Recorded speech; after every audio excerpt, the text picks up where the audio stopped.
कमाइयां ओ साडे कम ओही आउणियां। बाबा साहब ने कराइयां जो पढ़ाइयां ओ साडे कम ओही आउणियां। हत्थी कर लईयां जेड़ियां कमाइयां ओ साडे कम ओही आउणियां।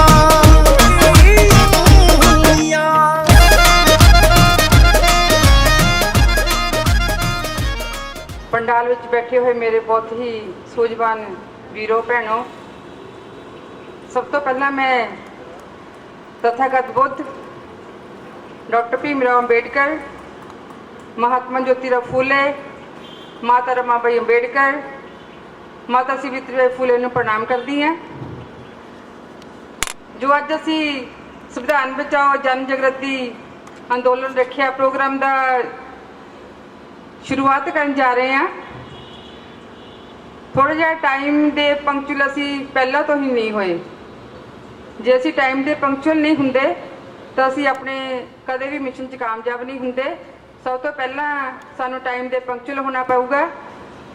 दूजा, असी जो संविधान की गल करने जा रहे हैं, जो कि समय दीयां सरकारां संविधान नू बदलना चाहुंदियां हैं। बदलना कि लगभग उन्होंने लागू ही नहीं किया, जो लागू सी उन्हें भी वो मिटा देना चाहते हैं।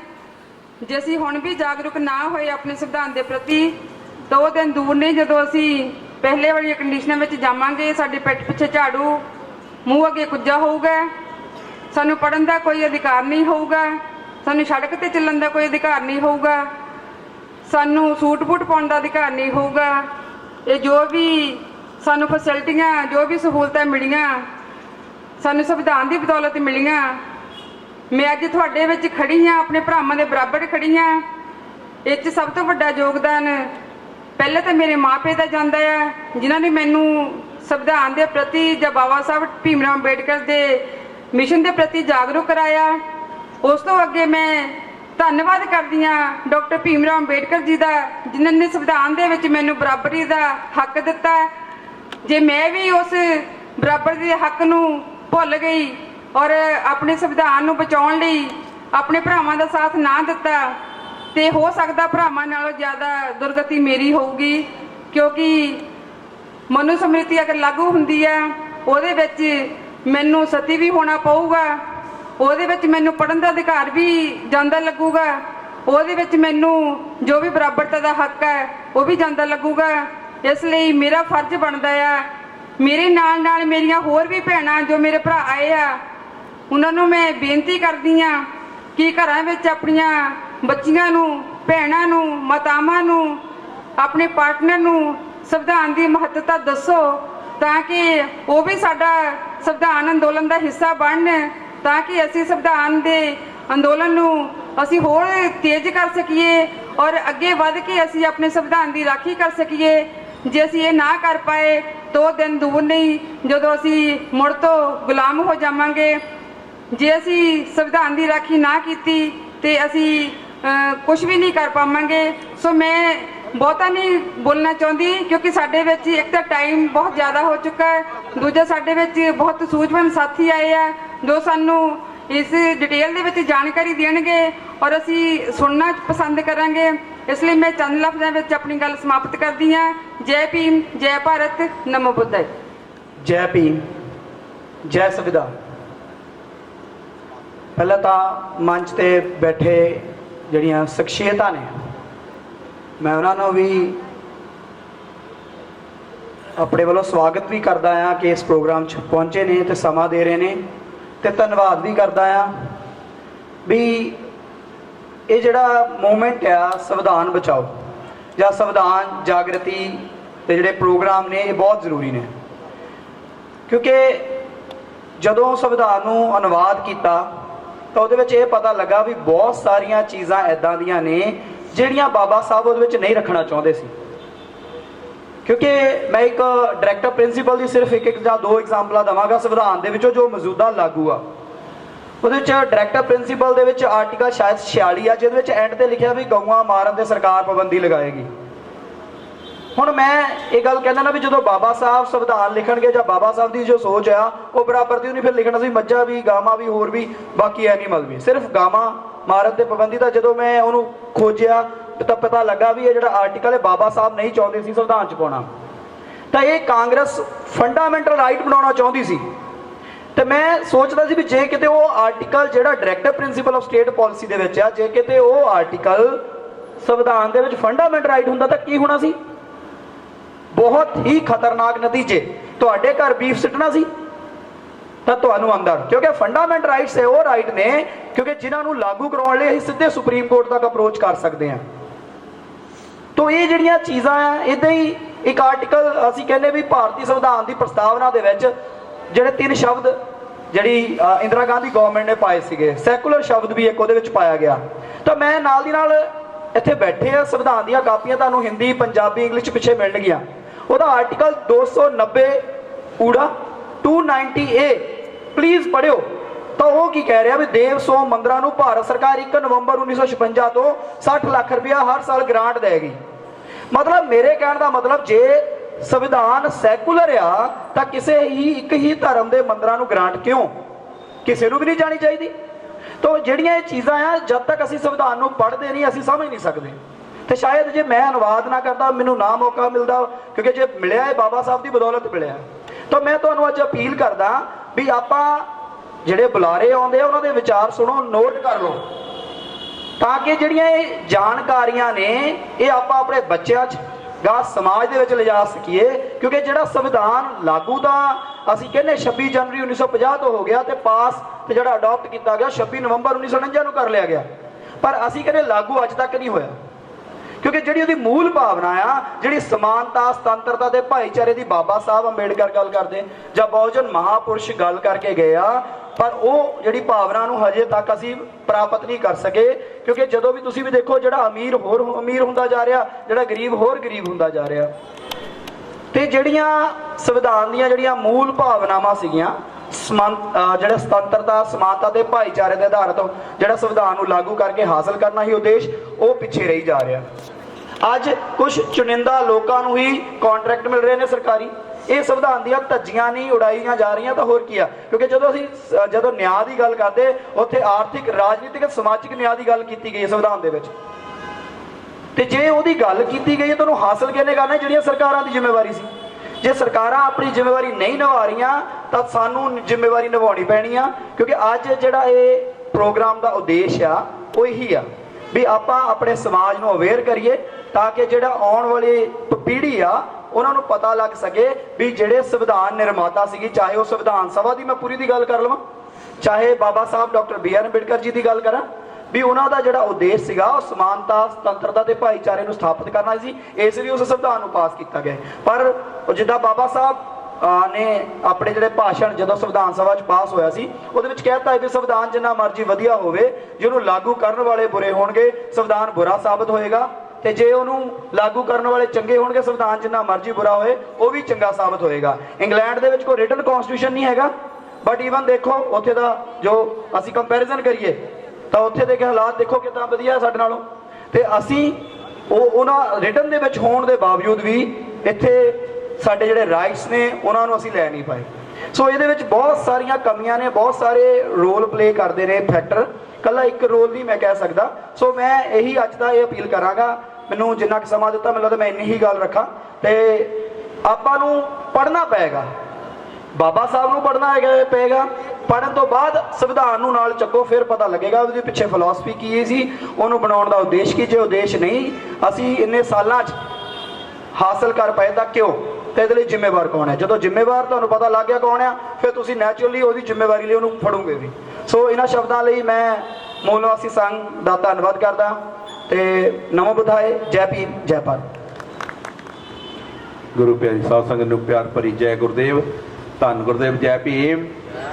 ਬਾਬਾ ਸਾਹਿਬ ਤੇਰੀ ਸੋਚ ਤੇ, ਬਾਬਾ ਸਾਹਿਬ ਤੇਰੀ ਸੋਚ ਤੇ। ਗੁਰੂ ਪਿਆਰੀ ਸਾਧ ਸੰਗਤ ਜੀ, ਅੱਜ ਸਾਡੇ ਬਹੁਤ ਹੀ ਸਤਿਕਾਰਯੋਗ ਸਾਥੀਆਂ ਵੱਲੋਂ ਰਾਸ਼ਟਰੀ ਮੂਲ ਨਿਵਾਸੀ ਸੰਘ ਵੱਲੋਂ ਭਾਰਤੀ ਸੰਵਿਧਾਨ ਦਿਵਸ ਨੂੰ ਸਮਰਪਿਤ ਜਨ ਜਾਗਰਤੀ ਸੰਮੇਲਨ ਕਰਵਾਇਆ ਜਾ ਰਿਹਾ ਹੈ। ਜਿਸ ਇਹਨਾਂ ਨੇ ਬਹੁਤ ਵਧੀਆ ਆਪਣੀ ਸੋਚ ਮੁਤਾਬਕ ਜੋ ਏਜੰਡੇ ਰੱਖੇ ਆ, ਜੋ EVM ਮਸ਼ੀਨ ਦੇ ਉੱਤੇ ਸਾਡੇ ਭੈਣ ਜੀ ਬੀਬੀ ਜੀ ਬਹੁਤ ਵਧੀਆ, ਸਾਡੇ ਡਾਕਟਰ ਸਾਹਿਬਾਨ ਬਹੁਤ ਵਧੀਆ ਬੋਲ ਕੇ ਗਏ ਆ। ਔਰ ਜਿਹੜਾ ਭਾਰਤੀ ਸੰਵਿਧਾਨ ਆ, EVM ਆ, ਇਹਦਾ ਦੇਸ਼ ਦੇ ਵਿੱਚੋਂ ਖਾਤਮਾ ਹੋਣਾ ਚਾਹੀਦਾ। ਇਸ ਤੋਂ ਪਹਿਲਾਂ ਇਨਸਾਨ ਸਮਾਜ ਨੇ ਬਹੁਤ ਵਾਰੀ ਆਵਾਜ਼ ਬੁਲੰਦ ਕੀਤੀ, ਕਈ ਵਾਰੀ ਸੰਵਿਧਾਨ ਨੂੰ ਸਾੜਿਆ ਗਿਆ, ਪਾੜਿਆ ਗਿਆ ਦਿੱਲੀ ਸਟੇਜਾਂ ਦੇ ਉੱਤੇ, ਪਰ ਅਫਸੋਸ ਵਾਲੀ ਗੱਲ ਇਹ ਕਿ ਸਾਡੇ ਸਾਥੀਆਂ ਦੇ ਵਿੱਚੋਂ ਕਿਸੇ ਨੇ ਵੀ ਕਦੇ ਵਿਰੋਧ ਨਹੀਂ ਕੀਤਾ। ਜਦ ਤਾਂ ਅਸੀਂ ਇੱਕ ਦੂਜੇ ਨਾਲ ਦੇਖਦੇ ਰਹਿੰਦੇ ਹਾਂ ਕਿ ਅਸੀਂ ਕੋਈ ਵਿਰੋਧ ਕਰੀਏ ਅਸੀਂ ਉਹਦੇ ਪਿੱਛੇ ਲੱਗੀਏ। ਕੋਈ ਇੱਦਾਂ ਦਾ ਮਤਲਬ ਪਿਛਲੇ ਸਮਾਂ 4 ਸਾਲ 5 ਸਾਲ ਦੇ ਵਿੱਚ ਕਿਸੇ ਨੇ ਵੀ ਉਹਦਾ ਵਿਰੋਧ ਨਹੀਂ ਕੀਤਾ। ਜੇ ਅੱਜ ਅਸੀਂ ਇੱਥੇ ਇਕੱਠੇ ਹੋਏ ਹਾਂ, ਅੱਜ ਸਟੇਜ ਦੇ ਉੱਤੇ ਇਕੱਤਰ ਹੋਏ ਹਾਂ ਸਾਰੇ, ਅਸੀਂ ਸੰਵਿਧਾਨ ਦੀ ਬਦੌਲਤ ਹੀ ਇਕੱਠੇ ਹੋਏ ਹਾਂ। ਜੇ ਸੰਵਿਧਾਨ ਨਾ ਹੁੰਦਾ ਤਾਂ ਸਾਨੂੰ ਇੱਥੇ ਇਕੱਠੇ ਕੀ ਸਾਨੂੰ ਪਰਮਿਸ਼ਨਾਂ ਨਹੀਂ ਮਿਲਣੀਆਂ ਸੀ। ਦਿੱਲੀ ਦੇ ਵਿੱਚ ਕਿਸਾਨ ਅੰਦੋਲਨ, ਸਾਡੇ ਕੀਰਤੀ ਕਿਸਾਨ ਅੰਦੋਲਨ ਵਾਲੇ ਵੀ ਪਹੁੰਚੇ ਆ, ਉਹਨਾਂ ਨੇ ਵੀ 1 ਸਾਲ ਐਜੀਟੇਸ਼ਨ ਕੀਤਾ ਦਿੱਲੀ ਦੇ ਵਿੱਚ, ਉਹ ਵੀ ਸੰਵਿਧਾਨ ਦੀ ਬਦੌਲਤ। ਕਿਉਂਕਿ ਸੰਵਿਧਾਨ ਦੇ ਵਿੱਚ ਉਹਨਾਂ ਨੇ ਕਿਹਾ ਕਿ ਤੁਸੀਂ ਆਪਣਾ ਹੱਕ ਜਤਾ ਸਕਦੇ ਆ, ਤੁਸੀਂ ਹੱਕ ਦੇ ਲਈ ਲੜ ਸਕਦੇ ਆ। ਸਾਡੇ ਕਿਸਾਨ ਅੰਦੋਲਨ ਦਿੱਲੀ ਦੇ ਵਿੱਚ ਹੋਇਆ 1 ਸਾਲ, ਉਹ ਸੰਵਿਧਾਨਕ ਦੇ ਤੌਰ ਤੇ ਜੇ ਸੰਵਿਧਾਨ ਨਾ ਹੁੰਦਾ ਤਾਂ ਉੱਥੇ ਪੁਲਿਸ ਵਾਲਿਆਂ ਨੇ ਸਾਨੂੰ ਲਾਠੀਆਂ ਮਾਰ ਕੇ ਤੋੜਨਾ ਸੀ। ਜਿਹੜਾ ਭਾਰਤੀ ਸੰਵਿਧਾਨ ਆ, EVM ਆ, ਇਸ ਤੋਂ ਪਹਿਲਾਂ ਬੈਲਟ ਪੇਪਰ ਚੱਲਦਾ ਗਾ, ਜਿਹੜਾ ਕਿ ਪਹਿਲਾਂ ਜਿਹੜਾ ਰਾਜਾ ਸੀ ਉਹ ਔਲਾਦ ਹੁੰਦੀ ਸੀ, ਉਹਦੇ ਘਰ ਦੇ ਵਿੱਚ ਹੀ ਪੈਦਾ ਹੁੰਦਾ ਸੀਗਾ ਗਾਹਾਂ ਔਲਾਦ।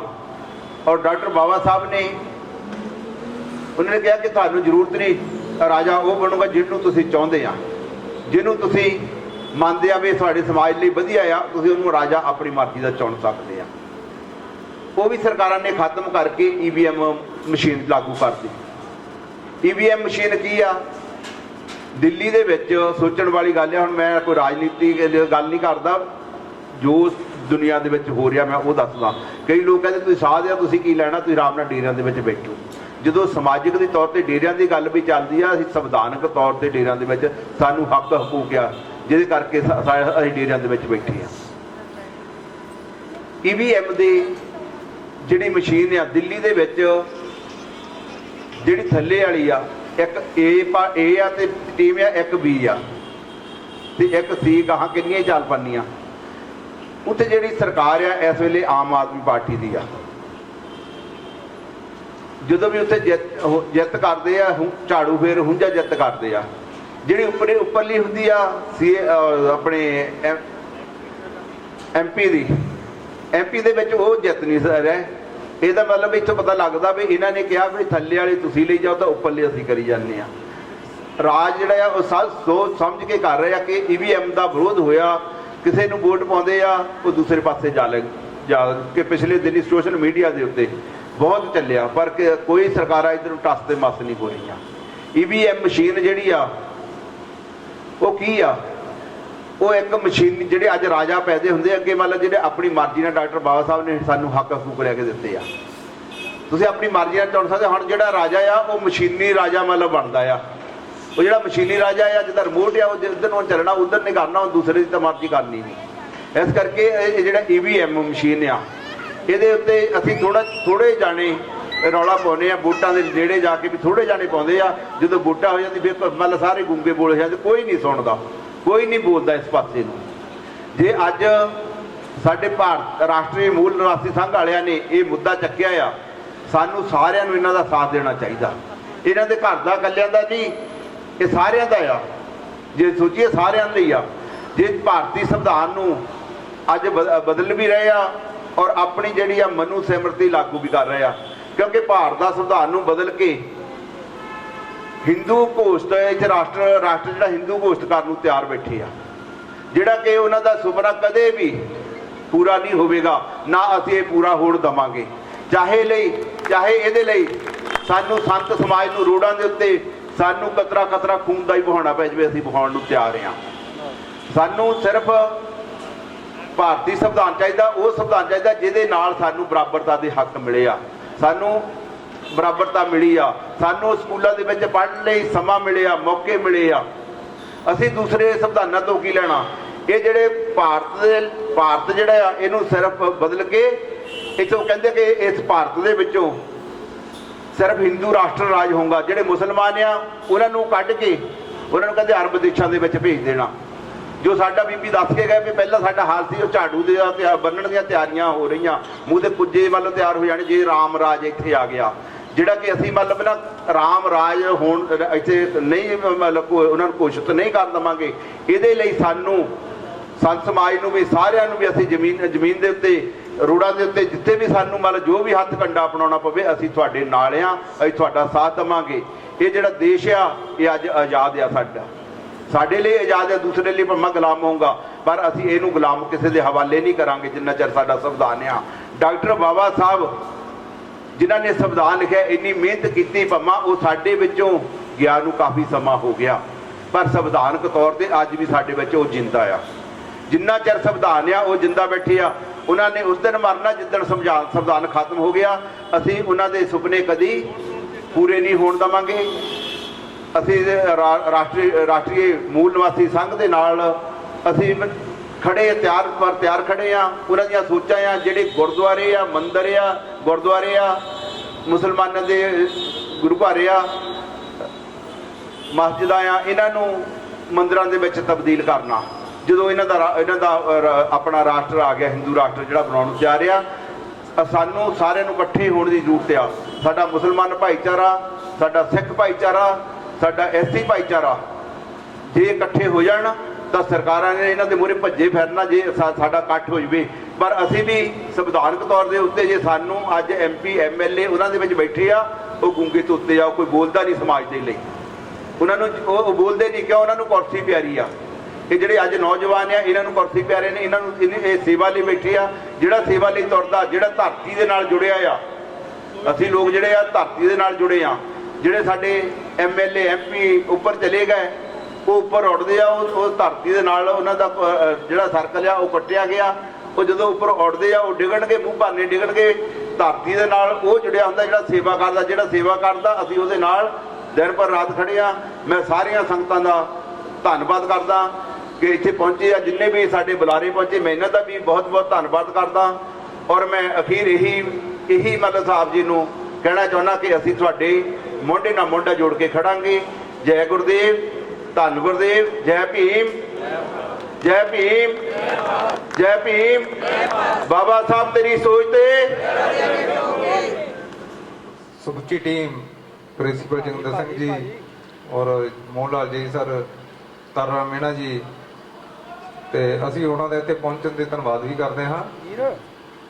ਤੇ ਅੱਗੇ ਤੋਂ ਵੀ ਉਮੀਦ ਕਰਦਾ ਕਿ ਉਹ ਸਾਡੇ ਤੇ ਆਸ਼ੀਰਵਾਦ ਬਣਾਏ ਰੱਖਣਗੇ। ਸਾਥੀਆਂ ਨੂੰ ਬੇਨਤੀ ਹੈ ਕਿ ਉਹਨਾਂ ਕੋਲ ਲਿੰਕ ਲੈ ਕੇ ਪ੍ਰੋਵਾਈਡ ਕਰਵਾ ਕੇ ਸਾਰੇ ਸਾਥੀਆਂ ਨੂੰ ਵੀ ਲਾਈਵ ਦੇਸ਼ਾਂ ਵਿਦੇਸ਼ਾਂ 'ਚ ਅਸੀਂ ਪਹੁੰਚਾ ਸਕਦੇ ਹਾਂ। ਤੇ ਮੈਂ ਹੁਣ ਬੇਨਤੀ ਕਰਾਂਗਾ ਸਾਡੇ ਜੋ ਮੁੱਖ ਬੁਲਾਰੇ ਹਨ, ਡਾਕਟਰ ਰਜਿੰਦਰ ਸਿੰਘ ਜੀ ਨੂੰ ਪ੍ਰਬੁੱਧ ਭਾਰਤ ਫਾਊਂਡੇਸ਼ਨ ਪੰਜਾਬ ਤੋਂ ਸਾਡੇ ਵਿਚਕਾਰ ਆਪਣਾ ਟਾਈਮ ਕੱਢ ਕੇ ਆਏ ਹਨ। ਉਹ ਆਪਣੇ ਵਿਚਾਰ ਪੇਸ਼ ਕਰਨਗੇ। ਡਾਕਟਰ ਰਜਿੰਦਰ ਸਿੰਘ ਜੀ। बहुजन नायक तथागत गौतम बुद्ध, सतगुरु कबीर जी महाराज, सतगुरु रविदास जी महाराज, महात्मा ज्योतिबा फूले, माता सावित्रीबाई फूले, बाबा साहब डॉक्टर अंबेडकर ते उन्हां तमाम बहुजन रहबरान नायक ते नायिकावां नूं सब तो पहला कोटि कोटि नमन। राष्ट्रीय मूल निवासी संघ ਵੱਲੋਂ आयोजित ਅੱਜ ਦੇ ਇਸ ਸੰਵਿਧਾਨ ਦਿਵਸ ਦੇ ਪ੍ਰੋਗਰਾਮ ਦੇ ਵਿੱਚ ਮੰਚ ਤੇ ਸੁਸ਼ੋਭਿਤ ਮਾਨਯੋਗ ਸ਼ਖਸੀਅਤਾਂ ਤੇ ਅੱਜ ਦੇ ਇਸ ਪ੍ਰੋਗਰਾਮ ਦੇ ਵਿੱਚ ਹਾਜ਼ਰ ਭੈਣੋ ਤੇ ਭਰਾਵੋ, ਸਭ ਤੋਂ ਪਹਿਲਾਂ ਸਾਰਿਆਂ ਨੂੰ ਬੜੇ ਹੀ ਪਿਆਰ ਤੇ ਸਤਿਕਾਰ ਦੇ ਨਾਲ ਜੈ ਭੀਮ, ਜੈ ਭਾਰਤ।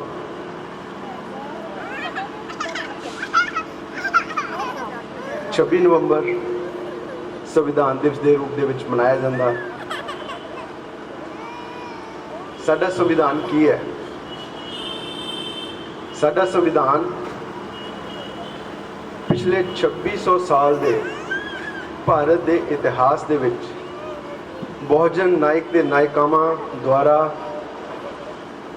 ਕੀਤੇ ਗਏ ਕੰਮਾਂ ਦਾ ਸਾਰਾਂਸ਼ ਨਿਚੋੜ ਹੈ। It is a revolution. ਇਹ ਇੱਕ ਕ੍ਰਾਂਤੀ ਹੈ। ਇੱਦਾਂ ਨਹੀਂ ਹੈਗਾ ਕਿ ਇਹ ਹੀ ਕ੍ਰਾਂਤੀ ਇਤਿਹਾਸ ਦੇ ਵਿੱਚ ਹੋਈ ਹੈ। ਇਤਿਹਾਸ ਦੇ ਵਿੱਚ ਇਸ ਤੋਂ ਪਹਿਲਾਂ ਵੀ ਕ੍ਰਾਂਤੀਆਂ ਹੋਈਆਂ, ਪਰ ਇਤਿਹਾਸ ਦੇ ਸਾਰੇ ਪੜਾਵਾਂ ਦੇ ਵਿੱਚ ਜਿੱਥੇ ਵੀ ਕਿਤੇ ਕ੍ਰਾਂਤੀ ਹੋਈ ਸੀ, ਉਹਦੇ ਨਾਲ ਨਾਲ ਉਸ ਰੈਵੋਲੂਸ਼ਨ ਦੇ ਨਾਲ ਨਾਲ ਕਾਊਂਟਰ ਰੈਵੋਲੂਸ਼ਨ ਵੀ ਹੋਇਆ। ਉਸ ਕ੍ਰਾਂਤੀ ਦੇ ਨਾਲ ਨਾਲ ਪ੍ਰਤੀ ਕ੍ਰਾਂਤੀ ਵੀ ਹੋਈ। ਤਾਂ ਜਦੋਂ ਅਸੀਂ ਇਤਿਹਾਸ ਪੜ੍ਹਦੇ ਹਾਂ, ਪਹਿਲਾ ਰੈਵੋਲੂਸ਼ਨ ਤਥਾਗਤ ਗੌਤਮ ਬੁੱਧ ਦੀ ਅਗਵਾਈ ਦੇ ਵਿੱਚ ਹੋਇਆ ਸੀ, ਤੇ ਉਸ ਰੈਵੋਲੂਸ਼ਨ ਦੇ ਵਿੱਚੋਂ ਮੌਰਿਆ ਸਾਮਰਾਜ ਹੋਂਦ ਵਿੱਚ ਆਇਆ ਸੀ। ਪਰ ਜਦੋਂ ਉਸ ਰੈਵੋਲੂਸ਼ਨ ਨੂੰ ਕਾਊਂਟਰ ਕੀਤਾ ਗਿਆ, ਉਹਦਾ ਕਾਊਂਟਰ ਰੈਵੋਲੂਸ਼ਨ, ਉਹਦਾ ਪ੍ਰੋਡਕਟ ਕੀ ਸੀਗਾ? ਉਹਦਾ ਪ੍ਰੋਡਕਟ ਮਨੂ ਸਮ੍ਰਿਤੀ ਸੀ। ਕਿ ਤਥਾਗਤ ਗੌਤਮ ਬੁੱਧ ਦਾ ਫਲਸਫਾ ਤੇ ਮਨੂ ਸਮ੍ਰਿਤੀ ਦਾ ਫਲਸਫਾ ਦੋਵੇਂ ਅਪੋਜ਼ਿੰਗ ਆਈਡੀਓਲੋਜੀਜ਼। ਇੱਕ ਫਲਸਫਾ ਖਤਮ ਕਰਕੇ ਦੂਸਰਾ ਫਲਸਫਾ ਖੜਾ ਕੀਤਾ ਗਿਆ। ਫਿਰ 400-500 ਸਾਲ 800 ਸਾਲ ਇਤਿਹਾਸ ਦੇ ਵਿੱਚ ਗੁਜ਼ਰੇ। ਦੂਸਰਾ ਰੈਵੋਲੂਸ਼ਨ ਕਦੋਂ ਹੋਇਆ? ਦੂਸਰਾ ਰੈਵੋਲੂਸ਼ਨ ਹੋਇਆ ਸਾਡਾ ਜਿਹੜਾ ਭਗਤੀ ਮੁਕਤੀ ਅੰਦੋਲਨ ਹੈ, ਸਤਿਗੁਰੂ ਕਬੀਰ ਜੀ ਮਹਾਰਾਜ ਦੀ ਰਹਿਨੁਮਾਈ ਦੇ ਹੇਠ ਦੂਸਰਾ ਰੈਵੋਲੂਸ਼ਨ ਹੋਇਆ। ਤੇ ਸੰਤ ਮਹਾਂਪੁਰਸ਼ਾਂ ਦੀ, ਜਿਹਨੂੰ ਭਗਤੀ ਅੰਦੋਲਨ ਦਾ ਨਾਮ ਦਿੱਤਾ ਗਿਆ, ਪਰ ਉਹ ਭਗਤੀ ਨਹੀਂ, ਉਹ ਭਗਤੀ ਮੁਕਤੀ ਅੰਦੋਲਨ ਸੀ। ਉਸ ਮਨੂ ਸਮ੍ਰਿਤੀ ਦੇ ਖਿਲਾਫ ਪੂਰੇ ਦੇਸ਼ ਦੇ ਵਿੱਚ ਕਸ਼ਮੀਰ ਤੋਂ ਲੈ ਕੇ ਕੰਨਿਆ ਕੁਮਾਰੀ ਤੱਕ ਰਹਿਬਰਾਂ ਦੀ, ਨਾਇਕ ਤੇ ਨਾਇਕਾਵਾਂ ਦੀ ਇੱਕ ਬਹੁਤ ਵੱਡੀ ਫੌਜ, ਜਿਹਨੇ ਇੱਕ ਹੋਰ ਰੈਵੋਲੂਸ਼ਨ ਹੋਂਦ ਵਿੱਚ ਲਿਆਂਦਾ। ਉਹਦਾ ਵੀ ਕਾਊਂਟਰ ਹੋ ਗਿਆ। ਉਸ ਰੈਵੋਲੂਸ਼ਨ ਦਾ ਵੀ ਕਾਊਂਟਰ ਰੈਵੋਲੂਸ਼ਨ ਆ ਗਿਆ। ਉਹ ਵੀ ਇਤਿਹਾਸ ਦੇ ਪੰਨਿਆਂ ਦੇ ਵਿੱਚ ਦਫਨ ਹੋ ਗਿਆ। ਤੇ ਤੀਸਰਾ ਰੈਵੋਲੂਸ਼ਨ, ਜਿਹਨੂੰ ਆਪਾਂ ਸਾਰੇ ਜਾਣਦੇ ਹਾਂ, ਆਧੁਨਿਕ ਭਾਰਤ ਦੇ ਵਿੱਚ ਮਹਾਤਮਾ ਜੋਤੀਬਾ ਫੂਲੇ, ਮਾਤਾ ਸਵਿਤਰੀਬਾਈ ਫੂਲੇ ਦੀ ਅਗਵਾਈ ਦੇ ਵਿੱਚ ਆਰੰਭਿਆ ਗਿਆ। ਤੇ ਪੂਰੇ ਦੇਸ਼ ਦੇ ਵਿੱਚ ਲਿਸਟ ਹੈ ਕਿ ਬਹੁਤ ਸਾਰੇ ਲੋਕਾਂ ਨੇ ਇਹਦੇ ਵਿੱਚ ਯੋਗਦਾਨ ਪਾਇਆ, ਔਰ ਇਹ ਅੰਦੋਲਨ ਬਾਬਾ ਸਾਹਿਬ ਡਾਕਟਰ ਅੰਬੇਡਕਰ ਦੇ ਹੱਥਾਂ ਦੇ ਵਿੱਚੋਂ ਦੀ ਹੁੰਦਾ ਹੋਇਆ ਭਾਰਤੀ ਸੰਵਿਧਾਨ ਦੇ ਰੂਪ ਦੇ ਵਿੱਚ ਸਾਡੇ ਸਾਹਮਣੇ। ਤੇ ਭਾਰਤ ਦਾ ਸੰਵਿਧਾਨ 26 ਨਵੰਬਰ 1949 ਨੂੰ ਤੇ 26 ਜਨਵਰੀ 1950 ਨੂੰ ਲਾਗੂ ਹੋਇਆ। ਤੇ ਇਹ ਜਿਹੜਾ ਰੈਵੋਲੂਸ਼ਨ ਸੀਗਾ, ਇਸ ਰੈਵੋਲੂਸ਼ਨ ਨੂੰ ਕਾਊਂਟਰ ਕਰਨ ਲਈ, ਕਿਉਂਕਿ ਜਿਹੜੀ ਅਪੋਜ਼ਿੰਗ ਆਈਡੀਓਲੋਜੀ ਆ, ਉਹਨੂੰ ਪਤਾ ਆ, ਉਹ ਸਾਡੇ ਤੋਂ ਬਹੁਤ ਜ਼ਿਆਦਾ ਐਡਵਾਂਸ ਸੋਚਦੀ ਆ, ਬਹੁਤ ਜ਼ਿਆਦਾ ਅੱਗੇ ਚੱਲਦੀ ਆ। ਇਸ ਰੈਵੋਲੂਸ਼ਨ ਨੂੰ ਕਾਊਂਟਰ ਕਰਨ ਵਾਸਤੇ 1920 1918 ਦੇ ਵਿੱਚ ਹੀ ਪ੍ਰੋਗਰਾਮ ਜਿਹੜੇ ਉਹ ਬਣਨੇ ਸ਼ੁਰੂ ਹੋ ਗਏ ਸੀ। ਹਜੇ ਜਿਹੜਾ ਸੰਵਿਧਾਨ ਹਜੇ ਹੋਂਦ ਵਿੱਚ ਵੀ ਨਹੀਂ ਸੀ ਆਇਆ, ਉਹਨੂੰ ਕਾਊਂਟਰ ਕਿੱਦਾਂ ਕਰਨਾ, ਇਹਦੇ ਮਨਸੂਬੇ ਜਿਹੜੇ ਉਹ ਪਹਿਲਾਂ ਹੀ ਸ਼ੁਰੂ ਹੋ ਗਏ ਸੀ। ਤਾਂ ਅੱਜ ਹੁਣ ਆਪਾਂ ਗੱਲ ਕਰਦੇ ਹਾਂ, ਜਿਹੜਾ ਵੀ ਸਾਥੀ ਇਸ ਮੰਚ ਤੋਂ ਖੜਾ ਹੋ ਕੇ ਬੋਲਦਾ ਤਾਂ ਉਹਦੇ ਮਨ ਦੇ ਵਿੱਚ ਇੱਕੋ ਡਰ ਹੁੰਦਾ ਕਿ ਜੀ ਭਾਰਤੀ ਸੰਵਿਧਾਨ ਖਤਰੇ 'ਚ ਹੈ, ਭਾਰਤੀ ਸੰਵਿਧਾਨ ਖਤਰੇ 'ਚ ਹੈ, ਭਾਰਤੀ ਸੰਵਿਧਾਨ ਖਤਰੇ 'ਚ ਹਮੇਸ਼ਾ ਹੀ ਰਹਿਣਾ। ਜਿਹੜੇ ਡੈਮੋਕ੍ਰੇਸੀ ਦੀ ਪ੍ਰਤੀਨਿਧਤਾ ਕਰਨ ਵਾਲੇ ਦੁਨੀਆ ਦੇ ਮਹਾਨ ਚਿੰਤਕ ਹੈ, ਜਿਹੜੇ ਉਹਨਾਂ ਦੀਆਂ ਕੋਟੇਸ਼ਨਸ ਤੁਸੀਂ ਪੜ੍ਹ ਕੇ ਦੇਖੋ। ਉਹ ਕਹਿੰਦੇ ਕਿ ਜਿਹੜੀ ਡੈਮੋਕ੍ਰੇਸੀ ਹੈ, ਡੈਮੋਕ੍ਰੇਸੀ ਇੱਕ ਕੋਹਿਨੂਰ ਹੀਰੇ ਦੀ ਤਰ੍ਹਾਂ ਆ ਕਿ ਜਿਹਦੇ ਚੋਰੀ ਹੋਣ ਦਾ ਖਤਰਾ ਹਰ ਰੋਜ਼ ਬਣਿਆ ਰਹਿੰਦਾ, ਕਿ ਜਿਹੜੀ ਕਿਸੇ ਵੇਲੇ ਵੀ ਖਤਮ ਕੀਤੀ ਜਾ ਸਕਦੀ ਹੈ। ਤੇ ਫਿਰ ਉਹ ਕਹਿੰਦਾ ਕਿ then what is the cure, ਕਿ ਡੈਮੋਕ੍ਰੇਸੀ ਜਿਹੜੀ ਹੈ ਜੇ ਖਤਰੇ 'ਚ ਹੈ ਤਾਂ ਉਹਦੀ ਕਿਉਰ ਕੀ ਹੈ? ਉਹ ਕਹਿੰਦਾ ਉਹਦੀ ਕਿਉਰ ਹੈ, the cure of democracy is more democracy, ਕਿ ਹੋਰ ਜ਼ਿਆਦਾ ਲੋਕਤੰਤਰ ਦੇ ਉੱਤੇ ਪਹਿਰਾ ਦੇਣ ਵਾਲੇ ਲੋਕ ਖੜੇ ਕਰੋ ਤਾਂ ਕਿ ਉਹ ਖਤਰੇ ਦੇ ਵਿੱਚ ਨਾ ਪੈਦਾ। ਹੁਣ ਅੱਜ ਆਪਾਂ ਜਿਹੜੇ ਹਾਲਾਤਾਂ ਦੇ ਵਿੱਚ ਖੜੇ ਹਾਂ, ਉਹਨਾਂ ਹਾਲਾਤਾਂ ਦੇ ਬਾਰੇ ਜੇ ਆਪਾਂ ਜਾਣਕਾਰੀ ਲਈਏ ਸਾਡੇ ਮਹਾਂਪੁਰਖਾਂ ਦੇ ਫਲਸਫੇ ਦੇ ਵਿੱਚੋਂ, ਤਾਂ ਬਾਬਾ ਸਾਹਿਬ doctor Ambedkar Rana day Gandhi and ਜਨਾਹ ਦਾ ਜਿਹੜਾ ਲੈਕਚਰ ਆ, ਉਹਦੇ 'ਚ ਲਿਖਦੇ ਆ ਕੀ ਲਿਖਿਆ ਉਹਨਾਂ ਨੇ, ਜਿਹੜਾ ਇੱਕ ਰਾਈਟਰ ਹੈ ਥੇਅਰ ਨੇ ਬਾਇਓਗ੍ਰਾਫੀ ਲਿਖੀ ਸੀ ਅਮਰੀਕਨ ਪ੍ਰੈਜ਼ੀਡੈਂਟ ਥਿਓਡੋਰ ਰੂਜ਼ਵੈਲਟ ਦੀ। ਉਹਦੀ ਬਾਇਓਗ੍ਰਾਫੀ ਦੇ ਵਿੱਚ ਥੇਅਰ ਨੇ ਇੱਕ ਪੈਰਾ ਲਿਖਿਆ ਹੋਇਆ, ਬਾਬਾ ਸਾਹਿਬ ਉਹਨੂੰ ਕੋਟ ਕਰਦੇ ਆ, ਸਾਡੇ ਸਾਥੀਆਂ ਨੇ ਪੜ੍ਹਿਆ ਵੀ ਹੋਣਾ। ਕੀ ਲਿਖਦੇ ਬਾਬਾ ਸਾਹਿਬ ਅੱਜ ਦੇ ਹਾਲਾਤਾਂ ਦੇ ਉੱਤੇ ਜਿਹੜਾ ਪੂਰਾ ਢੁਕਦਾ? ਬਾਬਾ ਸਾਹਿਬ ਕਹਿੰਦੇ ਵੀ, ਥੇਅਰ ਕਹਿੰਦਾ ਕਿ ਹਰ ਕੌਮ ਦੇ ਉੱਤੇ, ਹਰ ਸੁਸਾਇਟੀ ਦੇ ਉੱਤੇ, ਹਰ ਇੰਸਟੀਟਿਊਸ਼ਨ ਦੇ ਉੱਤੇ, ਹਰ ਅਦਾਰੇ ਦੇ ਉੱਤੇ ਕਦੇ ਨਾ ਕਦੇ ਇਦਾਂ ਦਾ ਸਮਾਂ ਆਉਂਦਾ ਕਿ ਜਿਸ ਸਮੇਂ ਦੇ ਵਿੱਚ ਉਹਦੇ ਨੌਜਵਾਨਾਂ ਦੇ ਕੋਲ ਕੋਈ ਜ਼ਿੰਦਗੀ ਜੀਣ ਦਾ ਲਕਸ਼ ਨਹੀਂ ਹੁੰਦਾ, ਉਹਦੇ ਬਜ਼ੁਰਗਾਂ ਦੇ ਕੋਲ ਕੋਈ ਸੁਪਨਾ ਨਹੀਂ ਹੁੰਦਾ, ਤੇ ਉਸ ਸਮਾਜ ਦੇ ਲੋਕ ਬੀਤੇ ਹੋਏ ਕੱਲ ਦੀਆਂ ਗੱਲਾਂ ਕਰਦੇ ਆ ਤੇ ਬੀਤੇ ਹੋਏ ਕੱਲ ਦਾ ਗੌਰਵ ਉਹਨੂੰ ਡਿਸਕਸ ਕਰਦੇ ਕਰਦੇ ਇੱਕ ਨਿਰਾਸ਼ਾ ਦੇ ਦੌਰ ਦੇ ਵਿੱਚ ਚਲੇ ਜਾਂਦੇ। ਹੁਣ ਜਰਾ ਗੌਰ ਨਾਲ ਦੇਖਿਓ, ਤੁਸੀਂ ਪਿੰਡਾਂ ਤੋਂ ਆਉਂਦੇ ਹੋ, ਸਾਡੇ ਪਿੰਡਾਂ ਦੇ ਵਿੱਚ ਅੱਜ ਕਿਹੋ ਜਿਹਾ ਮਾਹੌਲ ਹੈ? ਤੁਸੀਂ ਐਵਰੇਜ 10 ਨੌਜਵਾਨ ਖੜੇ ਕਰ ਲਓ ਤਾਂ ਉਹਨਾਂ ਦਾ ਜੀਵਨ ਜੀਣ ਦਾ ਤਰੀਕਾ, ਫਲਸਫਾ, ਉਹਨਾਂ ਦੀ ਜ਼ਿੰਦਗੀ ਦੇ ਗੋਲ ਦੇ ਉੱਤੇ ਉਹਨਾਂ ਤੋਂ ਸਵਾਲ ਪੁੱਛ ਲਓ ਤਾਂ ਤੁਹਾਨੂੰ ਲੱਗਣਾ ਕਿ ਅੱਜ ਇਹ ਜਿਹੜੀ ਥੇਅਰ ਨੇ ਉਸ ਵੇਲੇ ਦੀ ਗੱਲ ਕੀਤੀ ਸੀ, ਅੱਜ ਉਹੀ ਉਸੇ ਦੌਰ ਦੇ ਵਿੱਚ ਅਸੀਂ ਗੁਜ਼ਰ ਰਹੇ ਹਾਂ ਕਿ ਨੌਜਵਾਨਾਂ ਦੇ ਕੋਲ ਕੋਈ ਏਮ ਨਹੀਂ ਹੈ। The young man of our community they are living an aimless life, ਕੋਈ ਲਕਸ਼ ਨਹੀਂ ਜ਼ਿੰਦਗੀ ਦਾ। ਬਜ਼ੁਰਗਾਂ ਦੇ ਕੋਲ ਆਪਣੀਆਂ ਪੀੜ੍ਹੀਆਂ ਨੂੰ ਹੈਂਡਓਵਰ ਕਰਨ ਵਾਸਤੇ ਕੋਈ ਸੁਪਨਾ ਨਹੀਂ ਹੈ ਕਿ ਮੈਂ ਆਪਣੀ ਵਿਰਾਸਤ ਆਪਣੇ ਪੁੱਤ ਨੂੰ ਜਾਂ ਮੈਂ ਆਪਣੇ ਪੋਤਰੇ ਨੂੰ ਕਿਹੜੀ ਵਿਰਾਸਤ ਦੇ ਕੇ ਜਾਵਾਂ, ਉਹ ਨਹੀਂ ਹੈਗਾ। ਤਾਂ ਇਹੋ ਜਿਹੇ ਹਾਲਾਤ ਦੇ ਵਿੱਚੋਂ ਅੱਜ ਆਪਾਂ ਗੁਜ਼ਰ ਰਹੇ ਹਾਂ।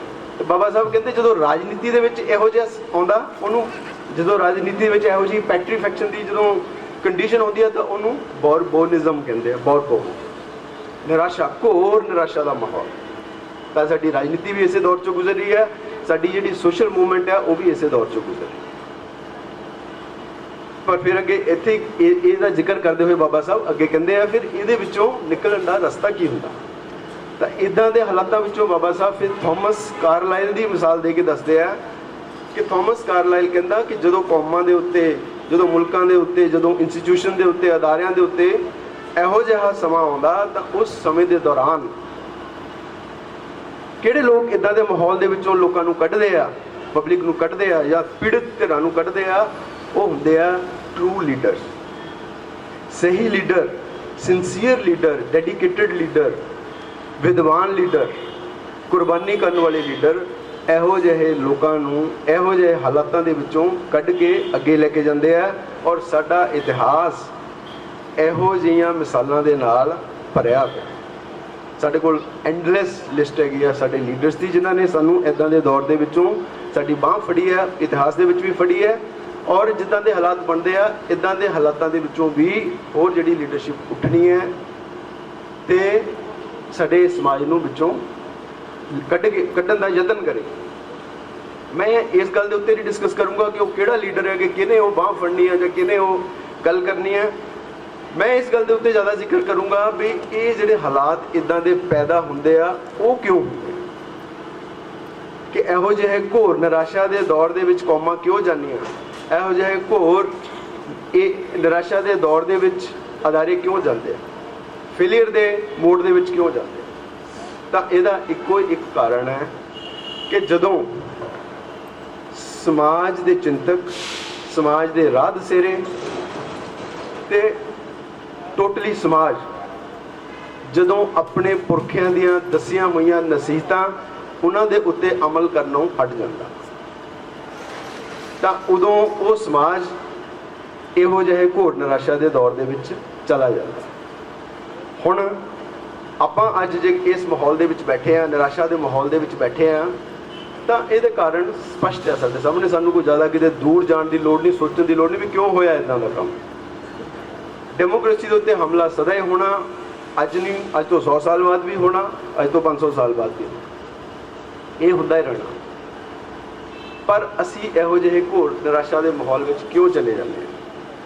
ਬਾਬਾ ਸਾਹਿਬ ਡਾਕਟਰ ਅੰਬੇਡਕਰ ਦੀਆਂ 4-5 ਚੀਜ਼ਾਂ ਜਿਹੜੀਆਂ ਮੈਂ ਇੱਥੇ ਡਿਸਕਸ ਕਰੂੰਗਾ, ਕਿ ਉਹਨਾਂ ਨੇ ਸਾਨੂੰ ਸਾਫ਼ ਤੇ ਸਪਸ਼ਟ ਲਫ਼ਜ਼ਾਂ ਦੇ ਵਿੱਚ ਕਿਹਾ ਹੋਇਆ ਸੀ, ਪਰ ਸਾਡੇ ਸਮਾਜ ਦੇ ਨਾ ਸਾਡੇ ਲੀਡਰਸ ਨੇ ਇਹਨਾਂ ਗੱਲਾਂ ਦੀ ਪਰਵਾਹ ਕੀਤੀ ਤੇ ਨਾ ਸਾਡੇ ਸਮਾਜ ਇਹਨਾਂ ਗੱਲਾਂ ਦੀ ਪਰਵਾਹ ਕੀਤੀ, ਨਾ ਸਾਡੇ ਧਾਰਮਿਕ ਆਗੂਆਂ ਨੇ ਇਹਨਾਂ ਗੱਲਾਂ ਦੀ ਪਰਵਾਹ ਕੀਤੀ, ਜਿਹਦੇ ਕਰਕੇ ਅੱਜ ਅਸੀਂ ਇਹੋ ਜਿਹੇ ਦੌਰ ਦੇ ਵਿੱਚ ਗੁਜ਼ਰ ਰਹੇ। ਕਲੀਅਰ ਕੱਟ ਬਾਬਾ ਸਾਹਿਬ ਨੇ ਲਿਖਿਆ ਕਿ Hindu Rashtra must be prevented at any cost, ਕਿ ਹਿੰਦੂ ਰਾਸ਼ਟਰ ਇਹ ਦੇਸ਼ ਕਦੇ ਵੀ ਨਾ ਬਣੇ। ਸਾਨੂੰ ਹਰ ਉਹ ਸੰਭਵ ਕੋਸ਼ਿਸ਼ ਕਰਨੀ ਚਾਹੀਦੀ ਹੈ ਕਿ ਇਹ ਰਿਐਲਿਟੀ ਨਾ ਬਣੇ। ਜੇਕਰ ਕਿਤੇ ਇਹ ਰਿਐਲਿਟੀ ਬਣ ਗਿਆ ਤਾਂ ਇਹ ਡੈਮੋਕ੍ਰੇਸੀ ਵਾਸਤੇ ਸਭ ਤੋਂ ਵੱਡਾ ਡਿਜ਼ਾਸਟਰ ਹੋਏਗਾ। ਬਾਬਾ ਸਾਹਿਬ ਨੇ ਕਲੀਅਰ ਕੱਟ ਲਿਖਿਆ। ਪਰ ਸਾਡੀ ਮਸਲਾ ਕੀ ਰਿਹਾ ਸਾਡਾ ਕਿ ਅਸੀਂ ਬਾਬਾ ਸਾਹਿਬ ਦਾ ਜਿਹੜਾ ਫਲਸਫਾ ਆ ਉਹਨੂੰ ਨਹੀਂ ਪੜ੍ਹਿਆ। ਹੁਣ ਅਗਲੀ ਗੱਲ ਆਉਂਦੀ ਹੈ ਕਿ ਇਹ ਜਿਹੜਾ ਡੈਮੋਕ੍ਰੇਸੀ ਦਾ ਫਲਸਫਾ ਆ ਇਹਦੀ ਰੱਖਿਆ ਕਿੱਦਾਂ ਕੀਤੀ ਜਾ ਸਕਦੀ ਹੈ।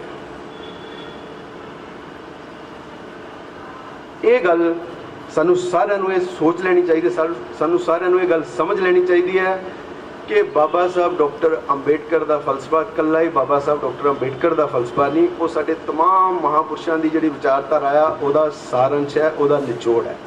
ਤਾਂ ਬਾਬਾ ਸਾਹਿਬ ਡਾਕਟਰ ਅੰਬੇਡਕਰ ਦੇ ਫਲਸਫੇ ਨੂੰ ਪੜ੍ਹਨਾ ਆਪਣੇ ਆਪ ਦੇ ਵਿੱਚ ਲੋਕਤੰਤਰ ਨੂੰ ਇੱਕ ਮਜ਼ਬੂਤੀ ਪ੍ਰਦਾਨ ਕਰਨ ਵਾਲੀ ਗੱਲ ਹੈ, ਆਪਣੇ ਆਪ ਦੇ ਵਿੱਚ ਸੰਵਿਧਾਨ ਨੂੰ ਮਜ਼ਬੂਤੀ ਪ੍ਰਦਾਨ ਕਰਨ ਵਾਲੀ ਗੱਲ ਹੈ। ਬਾਬਾ ਸਾਹਿਬ ਡਾਕਟਰ ਅੰਬੇਡਕਰ ਇੱਕ ਪ੍ਰਾਇਵਾਚੀ ਹੈ, ਇੱਕ ਸਿਨੋਨਿਮ ਹੈ ਡੈਮੋਕ੍ਰੇਸੀ ਤੇ ਕਨਸਟੀਟਿਊਸ਼ਨ ਦੇ। ਜੇ ਤੁਸੀਂ ਡੈਮੋਕ੍ਰੇਸੀ ਦਾ ਦੂਸਰਾ ਨਾਮ ਲੈਣਾ ਹੋਵੇ ਤਾਂ ਸੰਵਿਧਾਨ ਹੈ, ਜੇ ਡੈਮੋਕ੍ਰੇਸੀ ਦਾ ਦੂਸਰਾ ਨਾਮ ਸੰਵਿਧਾਨ ਦਾ ਦੂਸਰਾ ਨਾਮ ਲੈਣਾ ਹੋਵੇ ਤਾਂ ਉਹ ਬਾਬਾ ਸਾਹਿਬ ਡਾਕਟਰ ਅੰਬੇਡਕਰ ਹੈ। ਇੱਕ ਦੂਜੇ ਦੇ ਪ੍ਰਾਇਵਾਚੀ ਹੈ। ਬਾਬਾ ਸਾਹਿਬ ਡਾਕਟਰ ਅੰਬੇਡਕਰ ਦੇ ਫਲਸਫੇ ਨੂੰ ਪੜ੍ਹਨ ਦਾ ਮਤਲਬ ਲੋਕਤੰਤਰ ਨੂੰ ਮਜ਼ਬੂਤ ਕਰਨਾ, ਸੰਵਿਧਾਨ ਨੂੰ ਮਜ਼ਬੂਤ ਕਰਨਾ, ਔਰ ਬਾਬਾ ਸਾਹਿਬ ਡਾਕਟਰ ਅੰਬੇਡਕਰ ਦੇ ਫਲਸਫੇ ਨੂੰ ਪੜ੍ਹਨ ਤੇ ਸਮਝਣ ਦਾ ਮਤਲਬ ਇਹ ਹੈ ਕਿ ਰਾਸ਼ਟਰ ਨਿਰਮਾਣ ਦੀ ਪ੍ਰਕਿਰਿਆ ਦਾ ਹਿੱਸਾ ਬਣਨਾ। ਬਾਬਾ ਸਾਹਿਬ ਨੂੰ ਪੜ੍ਹਨਾ ਮਤਲਬ ਤੁਸੀਂ ਰਾਸ਼ਟਰ ਨਿਰਮਾਣ ਦਾ ਕੰਮ ਜਿਹੜਾ ਉਹ ਕਰ ਰਹੇ ਹੋ, ਉਹਨੂੰ ਸਮਝਣਾ ਉਹ ਇਦੋਂ ਵੀ ਵੱਡੀ ਗੱਲ ਹੈ। ਜਿਹੜਾ ਬਾਬਾ ਸਾਹਿਬ ਦੇ ਫਲਸਫੇ ਦੀ ਆਪਾਂ ਜਿਹੜੀਆਂ ਉਹਨਾਂ ਦੀਆਂ ਵਾਰਨਿੰਗ ਹੈ ਉਹਨਾਂ ਦੀ ਆਪਾਂ ਗੱਲ ਕਰਦੇ ਪਏ ਸੀਗੇ ਕਿ ਹਿੰਦੂ ਰਾਸ਼ਟਰੀ ਦੇਸ਼ ਨਾ ਬਣੇ। ਬਾਬਾ ਸਾਹਿਬ ਨੇ ਕਲੀਅਰ ਕੱਟ ਸਾਨੂੰ ਗੱਲ ਕਹੀ ਔਰ ਉਹਨਾਂ ਦੇ ਫਲਸਫੇ ਦੇ ਵਿੱਚ ਇਹ ਗੱਲਾਂ ਜਿਹੜੀਆਂ ਉਹ ਸਾਰੀ ਦੀਆਂ ਸਾਰੀਆਂ ਪ੍ਰੈਜ਼ੈਂਟ ਹੈ। ਤੇ ਅੱਜ ਦੇ ਦੌਰ ਦੇ ਵਿੱਚ ਜੇਕਰ ਸਾਡੇ ਸਾਹਮਣੇ ਸਭ ਤੋਂ ਵਧੀਆ ਜੇਕਰ ਕੋਈ ਉਪਰਾਲਾ ਆ ਜਿਹੜਾ ਅਸੀਂ ਕਰ ਸਕਦੇ ਹਾਂ ਤਾਂ ਉਹ ਉਪਰਾਲਾ ਇਹ ਹੈ ਕਿ ਇਸ ਫਲਸਫੇ ਨੂੰ ਅਸੀਂ ਜਨ ਤੱਕ ਲੈ ਕੇ ਜਾਈਏ। ਖਾਸ ਕਰਕੇ ਸਾਡੀ ਜਿਹੜੀ ਆਉਣ ਵਾਲੀ ਪੀੜ੍ਹੀ ਹੈ, ਸਾਡੇ ਜਿਹੜੇ ਯੰਗ ਮਾਈਂਡ ਹੈ, ਉਹਨਾਂ ਤੱਕ ਇਸ ਫਲਸਫੇ ਨੂੰ ਲੈ ਕੇ ਜਾਈਏ। ਜੇਕਰ ਅਸੀਂ ਇਹ ਕੰਮ ਕਰ ਪਾਏ, ਇੱਕ ਪੀੜ੍ਹੀ ਸਾਡੇ ਚੋਂ ਇਹ ਕੰਮ ਕਰ ਪਾਈ ਤਾਂ ਅਗਲੀ ਪੀੜ੍ਹੀ ਦੇ ਵਿੱਚ ਤੁਹਾਨੂੰ ਹਜ਼ਾਰਾਂ ਹੀ ਕਾਰਕੁਨ ਐਸੇ ਮਿਲ ਜਾਣਗੇ ਜਿਹੜੇ ਲੋਕਤੰਤਰ ਦੇ ਪਹਿਰੇਦਾਰ ਬਣ ਕੇ ਉੱਭਰਨਗੇ। ਇਹ ਕੋਈ ਅੱਜ ਦੀ ਲੜਾਈ ਨਹੀਂ ਹੈ, ਇਹ ਰੈਵੋਲੂਸ਼ਨ ਕੋਈ ਰਾਤੋਂ ਰਾਤ ਲਿਆਉਣ ਵਾਲਾ ਰੈਵੋਲੂਸ਼ਨ ਨਹੀਂ ਹੈ, ਇਹ ਲਗਾਤਾਰ ਚੱਲਣ ਵਾਲੀ ਲੜਾਈ ਹੈ। ਕਿਉਂਕਿ ਦੋ ਆਈਡੀਓਲੋਜੀ ਦਾ ਜਿਹੜੀ ਅਪੋਜ਼ਿੰਗ ਫੋਰਸਿਸ ਹੈ, ਇਹਨਾਂ ਦਾ ਕਨਫਲਿਕਟ ਜਿਹੜਾ ਆ ਸਦੀਆਂ ਪਹਿਲਾਂ ਰਿਹਾ ਔਰ ਸਦੀਆਂ ਤੱਕ ਇਹ ਰਹਿਣਾ ਹੈ, ਇਹ ਕਦੇ ਨਹੀਂ ਖਤਮ ਹੋਣਾ। ਇਸ ਕਰਕੇ ਜੇਕਰ ਅਸੀਂ ਇਸ ਦੇਸ਼ ਦੇ ਅੰਦਰ ਸੰਵਿਧਾਨ ਤੇ ਲੋਕਤੰਤਰ ਨੂੰ ਮਜ਼ਬੂਤ ਬਣਾਉਣਾ ਚਾਹੁੰਦੇ ਹਾਂ ਤਾਂ ਉਹਦਾ ਸਭ ਤੋਂ ਵਧੀਆ ਤਰੀਕਾ ਇਹ ਹੈ ਕਿ ਬਾਬਾ ਸਾਹਿਬ ਡਾਕਟਰ ਅੰਬੇਡਕਰ ਦਾ ਫਲਸਫਾ ਸਾਡੀ ਰੋਜ਼ਾਨਾ ਦੀ ਜਿਹੜੀ ਡੇ ਟੂ ਡੇ ਲਾਈਫ ਦਾ ਫਲਸਫਾ ਹੋਣਾ ਚਾਹੀਦਾ। ਜੇਕਰ ਇਦਾਂ ਦਾ ਹੋਏਗਾ ਤਾਂ ਇਹ ਜਿਹੜੀ ਸੰਵਿਧਾਨ ਨੂੰ ਜਿਹੜੀਆਂ ਦਰਪੇਸ਼ ਚੁਣੌਤੀਆਂ ਆ ਇਹਨਾਂ ਦਾ ਅਸੀਂ ਮੁਕਾਬਲਾ ਕਰਨ ਦੇ ਸਮਰੱਥ ਹੋਵਾਂਗੇ ਔਰ ਆਉਣ ਵਾਲੇ ਸਮੇਂ ਦੇ ਵਿੱਚ ਸਮਾਜ ਦੇ ਸੰਵਿਧਾਨ ਦੇ ਉੱਤੇ ਪਹਿਰਾ ਦੇਣ ਵਾਲੀ ਜਿਹੜੀ ਫੌਜ ਆ ਉਹ ਖੜੀ ਕਰਨ ਦੇ ਕਾਮਯਾਬ ਹੋਵਾਂਗੇ। ਇਹਨਾਂ ਗੱਲਾਂ ਦੇ ਨਾਲ ਮੈਂ ਆਪਣੀ ਗੱਲ ਸਮਾਪਤ ਕਰਦਾ। ਜੈ ਭੀਮ, ਜੈ ਭਾਰਤ। जय मूल निवासी, जय भीम, जय संविधान। आज हमारे और आपके लिए और पूरे मूल निवासी समाज के लिए बहुत खुशी का ये मौका है कि आज हम सब अलग अलग स्टेट से, अलग अलग शहरों से, गांव देहातों और पिंडों से हम अपनी आज़ादी के लिए और संविधान की हिफाजत के लिए अपने देश की रक्षा के लिए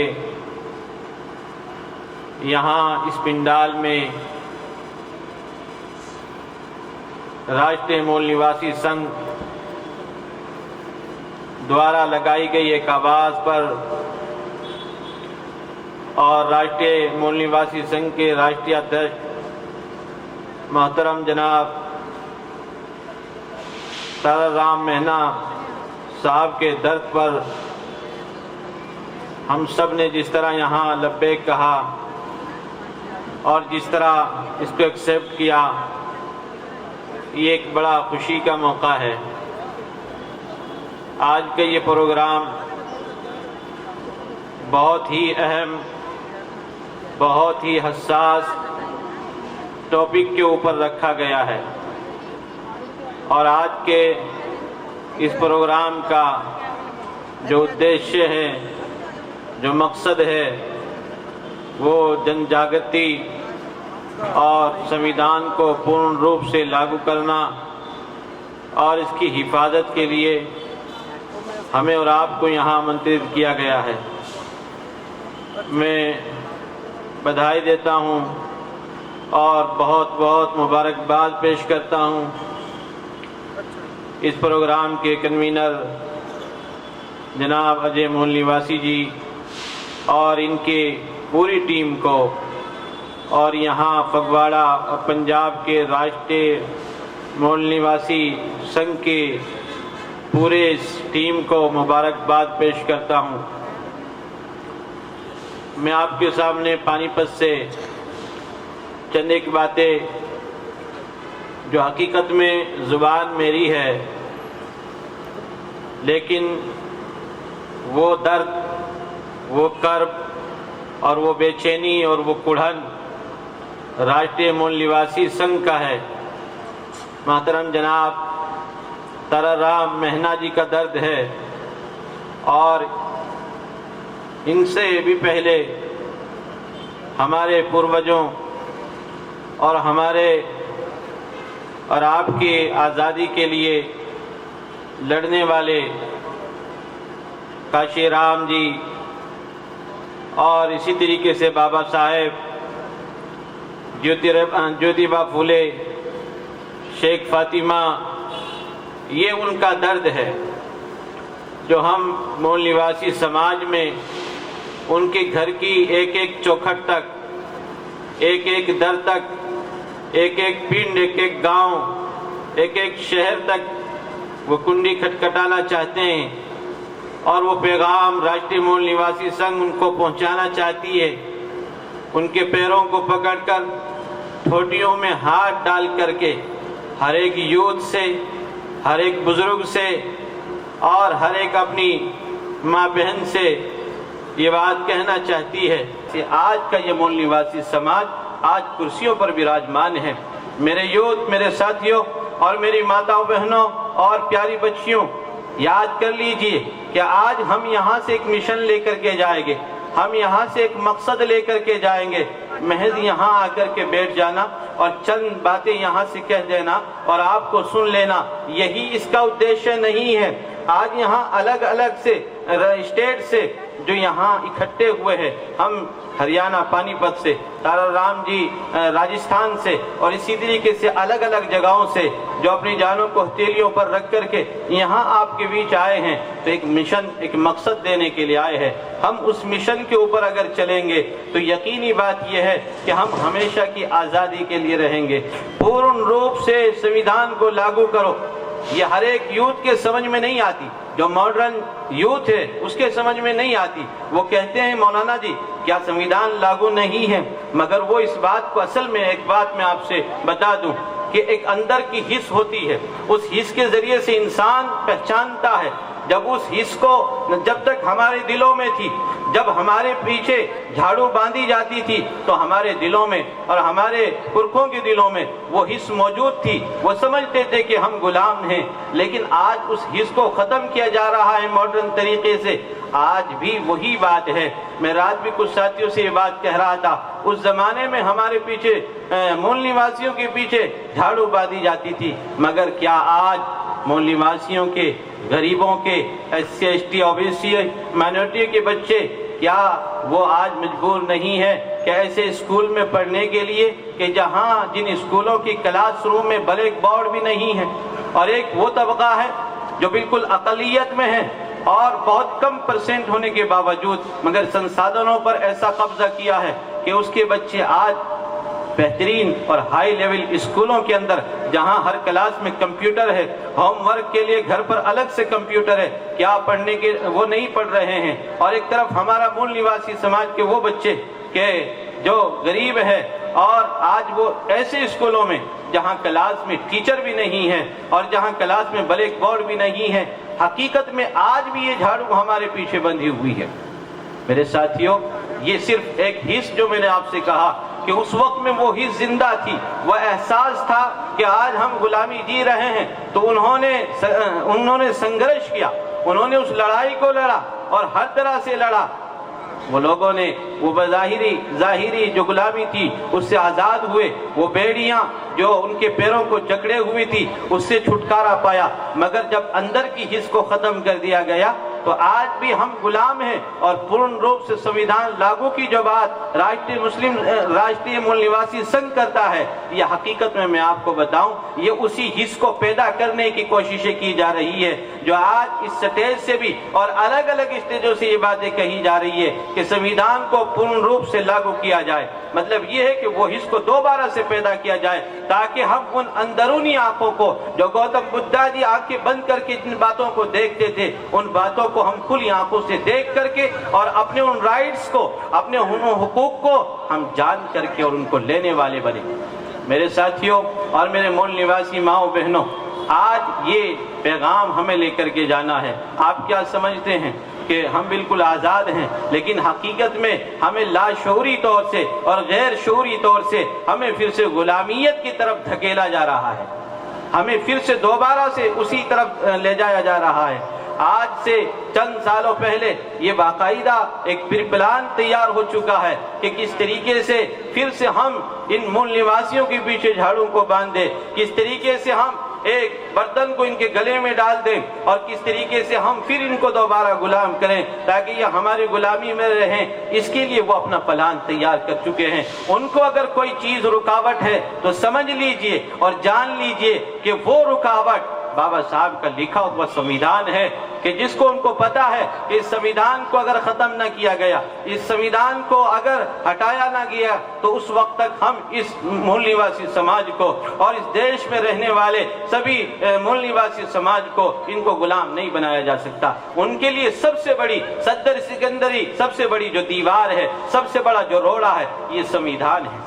इसके लिए उन्होंने बाकायदा प्लान तैयार कर लिया है कि किस तरीके से हमें इस संविधान को बदलना है। और इसके बदलने की बातें जिस वक्त में छुट भैया नेता करते थे तो हमें एक अजीब सी बातें लगती थी और उन बातों पर यकीन नहीं होता था, लेकिन जब कुछ सालों पहले कर्नाटक का एक मंत्री इस बात को कहता है कि दरअसल सेंटर में ये जो सरकार आई है, ये मकसद ही इस बात का है कि यहाँ से संविधान को खत्म कर दिया जाए, उस वक्त में जाकर के राष्ट्रीय मूल निवासी संघ तो बहुत पहले इस बात को समझ चुका था और वो गांव दर गांव जाकर के अपनी इस बात को कह रहा था, मगर यूथ को, नौजवानों को वो बात समझ नहीं आ रही थी। लेकिन एक बड़ी सरकार का एक बड़ा मंत्री जब इस बात को कह रहा था और खुलेआम एक आम सभा में कह रहा था कि हमें संविधान को खत्म करना होगा और इसके बजाय दूसरा एक नया एक संविधान लागू करना होगा और इसी के लिए हम आए हैं, उस वक्त में जाकर के आंखें खुली और उस वक्त में दिल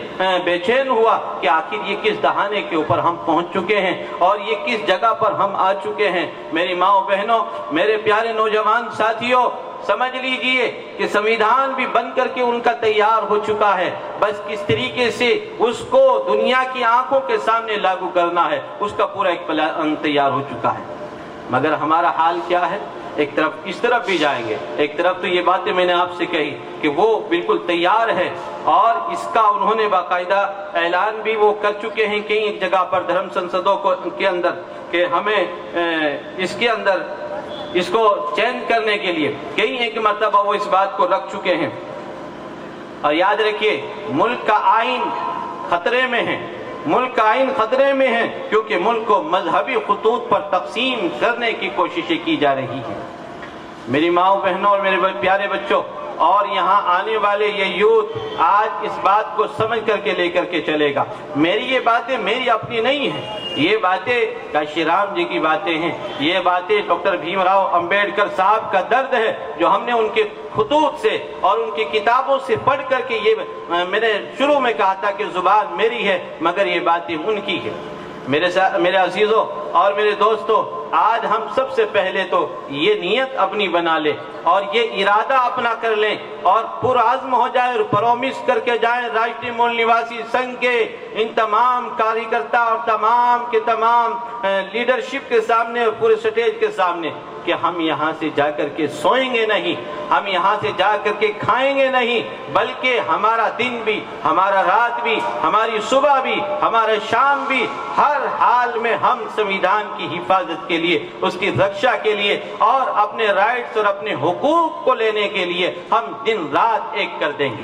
یاد رکھیے گا, جب آپ نے اس ارادے کے ساتھ میں کام کرنا ہے تو وہ لوگ کہ جو اس خواب کو جو زمین پر لانا چاہتے ہیں, ان کی نیندیں تو پہلے سے اڑ چکی ہیں, ان کی نیندیں تو پہلے سے اڑ چکی ہیں. آپ کیا سمجھتے ہیں, باقاعدہ اس کے لیے 1-2 سال پہلے کہیں ایک جگہ پر سبھاؤں میں یہ صاف طور سے انہوں نے کہہ دیا کہ ہمیں یہ کام کر کے رہنا ہے, ہمیں منوسمرتی کو اور اس پورے نظام کو, اس کو اشارے میں میں ذکر کر رہا ہوں, اس کو لاگو کر کے رہنا ہے.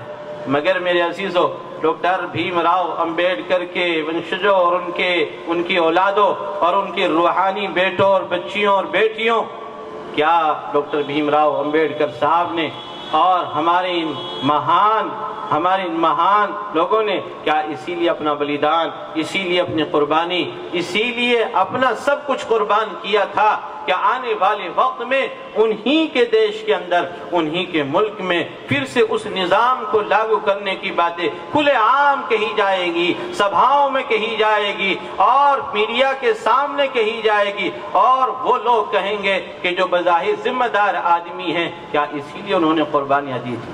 میری ماں و بہنوں, کسی نے خوب کہا تھا اور یوں کہا تھا کہ اپنے سنگٹھن سے اگر دور نکل جاؤ گے, اپنے سنگٹھن سے اگر دور نکل جاؤ گے, خواب ہو جاؤ گے, وادیوں میں کھو جاؤ گے, اور اپنے پرچم کا رنگ بھلا مت دینا, اپنے پرچم کا رنگ بھلا مت دینا, سرخ شعلوں سے جو کھیلو گے تو جل جاؤ گے. اور خواب گاہوں سے اپنے گھروں سے نکلتے ہوئے ڈرتے کیوں ہوں, خواب گاہوں سے اپنے گھروں سے نکلتے ہوئے ڈرتے کیوں ہوں. دھوپ اتنی بھی تیز نہیں کہ پنگھل جاؤ گے, دھوپ اتنی بھی تو تیز نہیں کہ پنگھل جاؤ گے. ہم سفر ڈھونڈو نہ کسی کا سہارا چاہو, ٹھوکریں کھاؤ گے تو خود ہی سنبھل جاؤ گے. آج یہ آپ کو یہ اپنا من بنانا ہے اور اپنا مشن بنانا ہے کہ آج کوئی نیا ڈاکٹر بھیم راؤ امبیڈکر نہیں آنے والا, یاد رکھیے گا, لیکن ان کے مشن کو آپ کو زندہ رکھنا ہوگا. آپ جس پلیٹ فارم پر رہیں گے, جس یونٹی میں رہیں گے, جس شہر میں رہیں گے, یہ مشن بنا کر کے چلے کہ ہماری ایک جان ہے, اگر 1000 جانیں بھی ہوتی اور ڈاکٹر بھیم راؤ امبیڈکر کی مشن کے اوپر قربان ہوتی اور راشٹریہ مول نواسی سنگھ کے مشن کے اوپر قربان ہوگی. جان جائے کوئی بڑی بات نہیں ہے, جانا تو ہر ایک کو ہے, کیا ہمارے پوروج نہیں چلے گئے ہیں, لیکن مشن کے لیے اور اپنے آنے والی پیڑھیوں کے لیے, آنے والے مستقبل, فیوچر اور بھوشیہ کے لیے اگر ہم اپنی اس مٹی سی جان کو اگر قربان کر جائیں گے تو یقین جانیے گا کہ آنے والا فیوچر روشن ہوگا اور ہم اپنے بچوں کو ایک بہترین فیوچر, ایک بہترین مستقبل کے لیے ہم ان کو تیار کر کے جائیں گے. اگر ہم نے ایسا نہ کیا, میں پھر یہ بات دہراتا ہوں, اگر ہم نے ایسا نہ کیا تو آنے والی پیڑھیاں, آنے والا یوتھ, آنے والی بچیاں, بچے ہم سے وہ گروان پکڑ کر کے پوچھیں گے کہ آخر یہ سب کچھ ہو رہا تھا, پورا پلان تیار کیا جا رہا تھا, تم کس خواب گوشت اور خرگوش مستی کے اندر مست تھے. میرے ساتھیوں, کیا زندگی اپنے لیے جینا کوئی کمال ہے؟ زندگی اپنے لیے کوئی جینا کمال ہے؟ آج کا ہمارا یوتھ نوجوان کہتا ہے مست لائف جیو, नो टेंशन, क्यों टेंशन ले? मगर मेरे साथी, मेरे नौजवान, मेरे भाई, मैं तुझे आप ये बात बताना चाहता हूँ, जब हमारे पैरों में बेड़ियां बन जाएंगी, जब हमारे होंठों पर ताला लग जाएगा, जब हमारे बच्चे और हमारा यूथ जिस वक्त में फिर से गुलाम हो जाएगा, फिर वो आपको वो बातें कहाँ से मिलेंगी? इसीलिए आज ये काम करने की जरूरत है। आपके पास ज्यादा वक्त नहीं है, वक्त कम है। मैं अक्सर ये बात कहता हूँ, वक्त कम है और काम बहुत ज्यादा है। वक्त कम है और काम बहुत ज्यादा है। आपको नया काम करने की कोई जरूरत नहीं है। सिर्फ अपने उन महान लोगों ने जो हमें रास्ता, जो मार्गदर्शन किया है और जो लिख करके हमें दे करके गए हैं, अगर आज उसी को पढ़ लिया जाए, अगर आज मास्टर काशीराम जी को और डॉक्टर भीमराव अंबेडकर साहब को जो वो हमें दे करके गए, सिर्फ उसको बचा ले तो ये भी बहुत बड़ी बात होगी। और ये हमारी और आपकी जिम्मेदारी है। ये फगवाड़ा के हर मूल निवासी समाज की जिम्मेदारी है। ये जिम्मेदारी माननीय ताराराम मेहना जी की नहीं है, ये राष्ट्रीय मूल निवासी संघ की सिर्फ जिम्मेदारी नहीं है, बल्कि हर पूरे देश के मूल निवासी समाज के एक एक बच्चे की, एक एक यूथ की, चाहे वो कोई मौलवी हो और चाहे वो किसी गुरुद्वारे का मजहबी पेशवा क्यों ना हो, वो किसी भी लेवल के ऊपर, किसी भी सीट के ऊपर है, उसकी ये जिम्मेदारी है कि वो डॉक्टर भीमराव साहब के, अंबेडकर साहब के द्वारा दिए गए संविधान की हिफाजत में अपने तन मन धन की बाजी लगा दे। अगर ऐसा ना किया गया तो वो दिन दूर नहीं है जो बाबा साहब देख रहे थे उस वक्त में बैठे हुए, और वो दिन दूर नहीं है जो उन्होंने देखा था। अगर आज हमने इसके लिए कुर्बानियां न दी, आज हम इसके लिए घरों से न निकले, फिर यकीन जानिए कि आने वाले वक्तों में हमें ये आज़ादियां हासिल नहीं होगी। मेरे साथियों और मेरे मूल निवासी समाज के मेरे तमाम भाइयों, इस बात को अपना दर्द बना लीजिए, इस बात को अपना गम बना लीजिए। याद रखिए, ये मिशन, ये दर्द आपको रात को सोने ना दे, दिन में चैन से बैठने ना दे, जब तक आपकी ये हालत ना हो जाए, जब तक आप रोजाना का टाइम निकाल करके 1 घंटे 2 घंटे रोजाना। मैं आपसे बताऊं, एक यहूदी लड़की को किसी ने देखा, उससे कहा कि कहाँ का इरादा है? उसने कहा, मैं यहूदियत को पूरी दुनिया के ऊपर छाने के लिए और पूरी दुनिया में फैलाने के लिए और ग्रेटर इसराइल और सुपर पावर इसराइल के लिए मैं घर से निकली हूँ। मैं घर से अपनी पूरी लाइफ, पूरी जिंदगी लेकर के निकली हूँ। मेरे मूल निवासी समाजी भाइयों, आज का यहूदी हमारे ऊपर विराजमान है और वह हमारे हक अधिकारों के ऊपर विराजमान है। आज का यहूदी हमारे आने वाली पीढ़ियों के ऊपर काबिज होना चाहता है। क्या इसके लिए हम रोजाना अपने मिशन के लिए और संविधान की हिफाजत के लिए क्या रोजाना 2-3 घंटे सुबह में नहीं निकाल सकते? निकाल सकते हैं। अगर हम नहीं निकालेंगे तो मेरे साथियों याद रखिए, हम अपने उन पूर्वजों और उन बलिदानियों की कुर्बानियों को रायगा कर देंगे। इसीलिए आज ही मिशन बना लीजिए कि रोजाना आप सुबह में जब ब्रेकफास्ट करें या उससे पहले ये इरादा कर लीजिए कि मुझे 4 मूल निवासी भाइयों से मिलना है, मुझे 4 घरों में जाना है। हमारी माएं, बहनें, बच्चियां ये संकल्प ले लें, ये इरादा कर ले कि मुझे रोजाना 4 बहनों से मिलना है, 4 माताओं से मिलना है, 4 बच्चियों से मिलना है और उनको ये बताएं कि ये संविधान ये है, इसकी ये देन है और इसी के लिए आज हम सूट बूट में जो घूमते हैं ये इसी की देन है। मेरे साथियों, इस तरह करोगे, आप सब इसके लिए संकल्प लेते हो। आज राष्ट्रीय मूल निवासी संघ के सामने आप इसका संकल्प ले लिए कि आप रोजाना 2 से 3 घंटे कम से कम, मैं कह रहा हूं कम से कम, वो तो अपने निजाम को फॉलो कराने के लिए और उसको फैलाने के लिए पूरी लाइफ और पूरी जिंदगी अपना तन मन धन से लग चुके हैं। हम सिर्फ 2-4 घंटे आपसे कह रहे हैं कि इस मिशन के लिए जो आवाज यहाँ से लगाई गई है, इसको घर घर तक पहुँचाने के लिए, दर दर तक पहुँचाने के लिए, नौजवानों, यूथो, तुम्हें मैं कहना चाहता हूँ, आज आप अपनी ख्वाब गोश मस्ती को छोड़ दीजिए और आप इस मस्ती को छोड़ दीजिए जिसमें आप जी रहे। आप एक एक यूथ को समझाइए और उसको बताइए कि अगर ये संविधान महफूज न रहा, आने वाले वक्त में हम और आप महफूज न रहेंगे। ये संविधान महफूज न रहा, हमारे स्कूल और कॉलेज महफूज न रहेंगे। ये संविधान महफूज न रहा, आने वाले वक्त में हमारा मुस्तकबिल और हमारा फ्यूचर महफूज न रहेगा। इसी के साथ में मैं अपनी बात को खत्म करता हूँ और इसी के साथ में मैं आपसे बस यूँ कहना चाहता हूँ, हम सफर ढूंढो, न किसी का सहारा चाहो, ठोकरे खाओगे तो खुद ही समझ जाओगे। जय मूल निवासी, जय भारत, जय संविधान, जय राष्ट्रीय मूल निवासी। ਅੱਜ ਅਸੀਂ ਫਗਵਾੜੇ ਵਿੱਚ ਰਾਸ਼ਟਰੀ ਸੰਘ ਮੂਲ ਨਿਵਾਸੀ ਸੰਸਥਾ ਵੱਲੋਂ ਸੰਵਿਧਾਨ ਬਚਾਓ ਦੇਸ਼ ਬਚਾਓ ਰੈਲੀ ਕਰ ਰਹੇ ਹਾਂ। ਇਹਦੇ ਵਿੱਚ ਪਹੁੰਚੇ ਹੋਏ ਮੇਰੇ ਵੀਰ, ਸਾਡੇ ਬੁੱਧੀਜੀਵੀ ਔਰ ਮੇਰੀਆਂ ਭੈਣਾਂ ਔਰ ਬੱਚਿਆਂ ਨੂੰ ਮੇਰੇ ਵੱਲੋਂ ਸਾਰਿਆਂ ਨੂੰ ਜੈ ਭੀਮ, ਜੈ ਭਾਰਤ, ਜੈ ਸੰਵਿਧਾਨ, ਜੈ ਸਾਹਿਬ ਕਾਂਸ਼ੀ ਰਾਮ ਜੀ। 75 ਸਾਲ ਹੋ ਗਏ ਦੇਸ਼ ਨੂੰ ਆਜ਼ਾਦ ਹੋਇਆ ਔਰ ਉਨਾ ਹੀ ਟਾਈਮ ਹੋ ਗਿਆ ਸਾਨੂੰ ਦਰ-ਦਰ ਠੋਕਰਾਂ ਖਾਂਦਿਆਂ ਨੂੰ।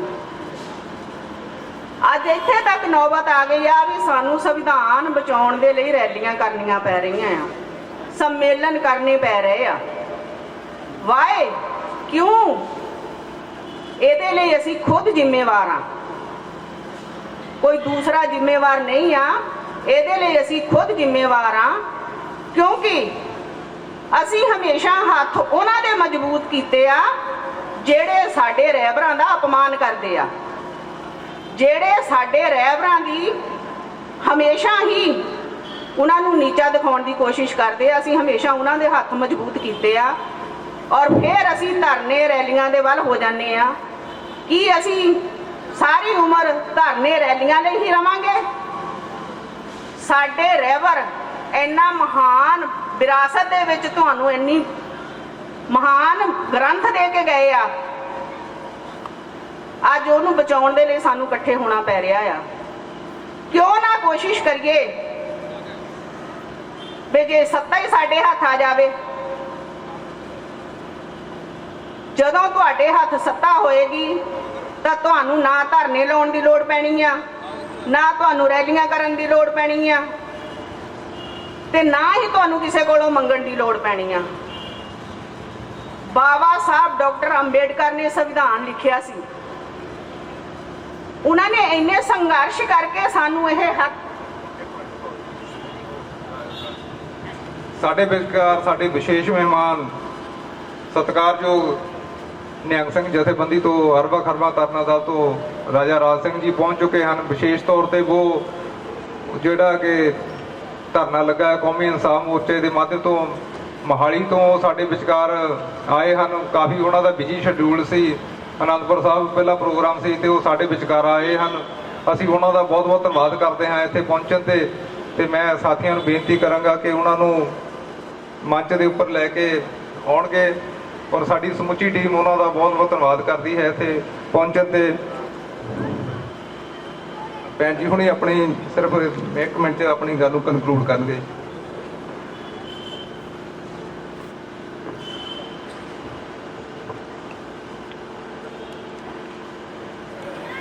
ਜੈ ਭੀਮ, ਜੈ ਭਾਰਤ, ਜੈ ਭੀਮ, ਜੈ ਭਾਰਤ। ਸੋ ਮੈਂ ਗੱਲ ਕਰ ਰਹੀ ਸੀ ਕਿ ਬਾਬਾ ਸਾਹਿਬ ਡਾਕਟਰ ਅੰਬੇਡਕਰ ਜੀ ਨੇ ਇੰਨੀਆਂ ਮੁਸ਼ਕਲਾਂ ਦੇ ਨਾਲ ਸਾਨੂੰ ਹੱਕ ਲੈ ਕੇ ਦਿੱਤੇ ਆ।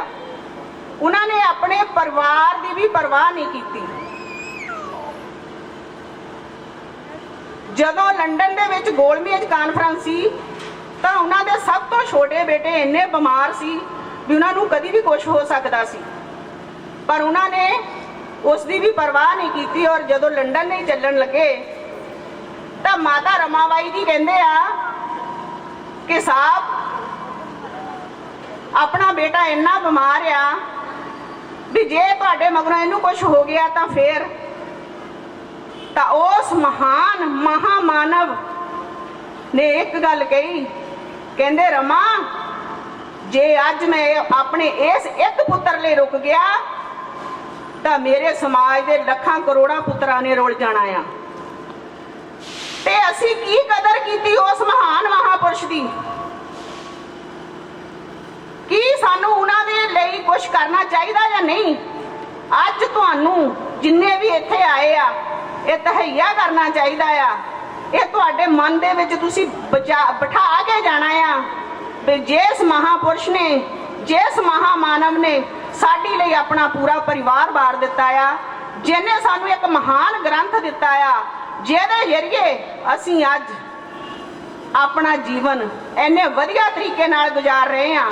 ਵਧੀਆ ਵਧੀਆ ਕੱਪੜੇ ਪਾ ਰਹੇ ਆ, ਵਧੀਆ ਵਧੀਆ ਕੋਠੀਆਂ ਦੇ ਵਿੱਚ ਰਹਿ ਰਹੇ ਆ ਔਰ ਵਧੀਆ ਵਧੀਆ ਕਾਰਾਂ ਦੇ ਵਿੱਚ ਘੁੰਮ ਰਹੇ ਆ, ਕਿ ਉਹਦੇ ਲਈ ਤੁਹਾਡਾ ਕੋਈ ਫਰਜ਼ ਨਹੀਂ ਹੈ? ਕਿ ਸਿਰਫ ਤੁਹਾਨੂੰ ਅਧਿਕਾਰ ਲੈਣ ਦਾ ਹੀ ਪਤਾ ਹੈ? ਆਪਣੇ ਫਰਜ਼ਾਂ ਨੂੰ ਪਛਾਣੋ ਔਰ ਬਾਬਾ ਸਾਹਿਬ ਡਾਕਟਰ ਅੰਬੇਡਕਰ ਨੇ ਜੋ ਤੁਹਾਨੂੰ ਹੱਕ ਲੈ ਕੇ ਦਿੱਤੇ ਆ ਉਹਦੇ ਤੇ ਗੌਰ ਕਰੋ ਔਰ ਉਸ ਮਹਾਮਾਨਵ ਦਾ ਸੁਪਨਾ ਪੂਰਾ ਕਰਨ ਲਈ ਆਪਣਾ ਜੀਵਨ ਲਾਓ। ਜੈ ਭੀਮ, ਜੈ ਭਾਰਤ, ਜੈ ਸੰਵਿਧਾਨ, ਜੈ ਸਾਹਿਬ ਕੰਚੀਰਾਮ ਜੀ। ਰਾਸ਼ਟਰੀ ਮੂਲ ਨਿਵਾਸੀ ਸਿੰਘ ਵੱਲੋਂ ਅੱਜ ਭਾਰਤੀ ਸੰਵਿਧਾਨ ਨੂੰ ਸਮਰਪਿਤ ਸੰਵਿਧਾਨਕ ਦਿਵਸ ਦੇ ਸੰਬੰਧ 'ਚ ਅਸੀਂ ਇਸ ਡਾਕਟਰ ਅੰਬੇਡਕਰ ਪਾਰਕ ਤੇ ਇਕੱਠੇ ਹੋਏ ਹਾਂ। ਸਮਾਗਮ ਦੇ ਮੁੱਖ ਮਹਿਮਾਨ ਤਾਰਾਰਾਮ ਮੀਨਾ ਜੀ, ਜਥੇਦਾਰ ਰਾਜਾ ਰਾਜ ਸਿੰਘ ਜੀ, ਦੀਦੀ ਨਿਰਦੇਸ਼, ਅਦੇ ਮੂਲ ਨਿਵਾਸੀ ਡਾਕਟਰ ਸਿੰਘ ਜੀ, ਇਸ ਪੰਡਾਲ ਵਿੱਚ ਬੈਠੇ ਸਤਿਕਾਰਯੋਗ ਭੈਣੋਂ ਤੇ ਭਰਾਵੋ, ਅੱਜ ਜੋ ਸੰਮੇਲਨ ਅਸੀਂ ਕਰ ਰਹੇ ਹਾਂ ਉਸ ਦਾ ਮਕਸਦ ਹੈ ਕਿ ਅਸੀਂ ਬਾਬਾ ਸਾਹਿਬ ਦੇ ਦਿੱਤੇ ਹੋਏ ਭਾਰਤੀ ਸੰਵਿਧਾਨ ਨੂੰ ਬਚਾਉਣ ਵਾਸਤੇ,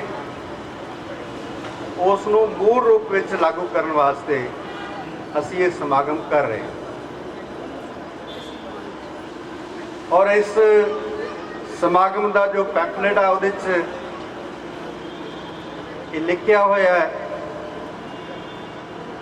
ਕਿ ਜੋ ਮੌਜੂਦਾ ਰਾਜਨੀਤਿਕ ਸੱਤਾ ਹੈ ਉਹ ਭਾਰਤੀ ਸੰਵਿਧਾਨ ਦੀ ਮੂਲ ਭਾਵਨਾ ਨੂੰ ਖਤਮ ਕਰਨ ਜਾ ਰਹੀ ਹੈ। ਤਾਂ ਮੈਂ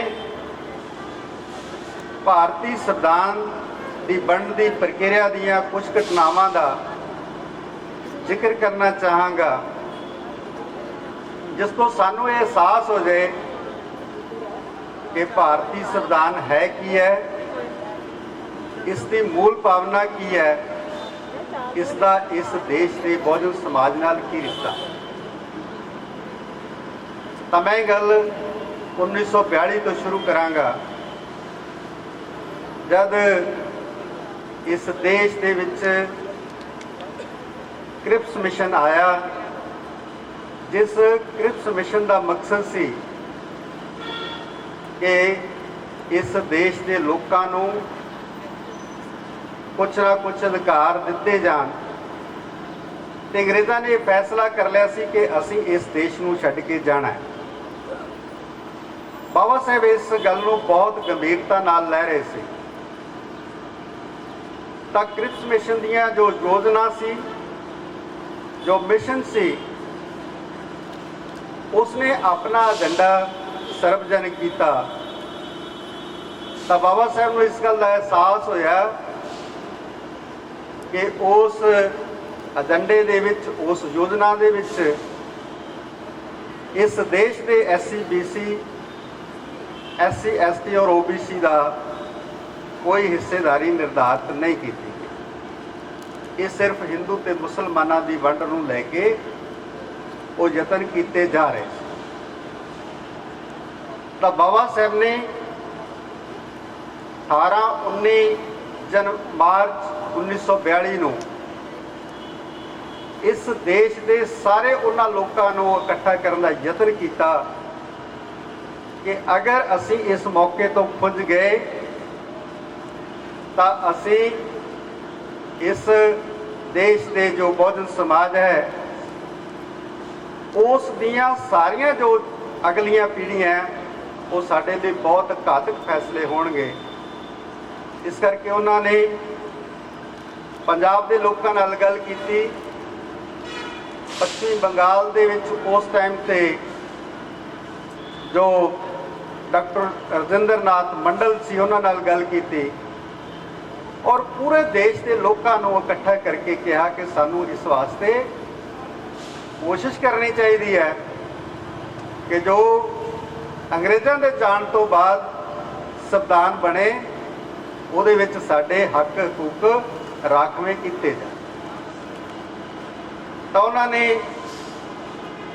ਉਹਨਾਂ ਸਾਰੇ ਸਾਡੇ ਬੁੱਧੀਜੀਵੀ ਸਾਥੀਆਂ ਜਾਂ ਬਹੁਜਨ ਸਮਾਜ ਦੇ ਸਾਰੇ ਲੋਕਾਂ ਨੂੰ ਇਕੱਠਾ ਕਰਨ ਤੋਂ ਬਾਅਦ ਇਹ ਫੈਸਲਾ ਹੋਇਆ ਕਿ 18, 19, 20 ਜੁਲਾਈ 3 ਦਿਨ ਜੋ ਇੱਕ ਕਾਨਫਰੰਸ ਰੱਖੀ ਜਾਏਗੀ, ਉਸ ਕਾਨਫਰੰਸ ਦੇ ਵਿੱਚ ਅਸੀਂ ਆਪਣੇ ਭਵਿੱਖ ਦਾ ਨਿਰਣਾ ਕਰਾਂਗੇ।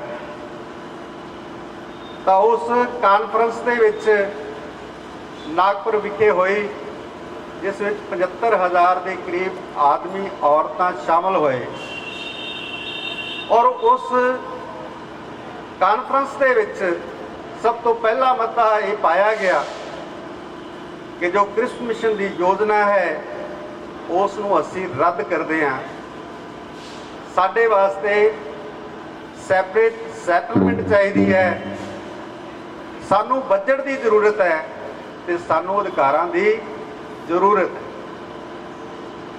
ਤਾਂ ਉਸ ਗੱਲ ਤੋਂ ਪ੍ਰਭਾਵਿਤ ਹੋ ਕੇ ਅੰਗਰੇਜ਼ ਸਰਕਾਰ ਨੇ ਬਾਬਾ ਸਾਹਿਬ ਨੂੰ ਜੋ ਵਾਇਸਰਾਏ ਕਾਉਂਸਲ ਦਾ ਮੰਤਰੀ ਬਣਾਇਆ ਔਰ 4 ਮੰਤਰਾਲੇ ਦਿੱਤੇ ਗਏ।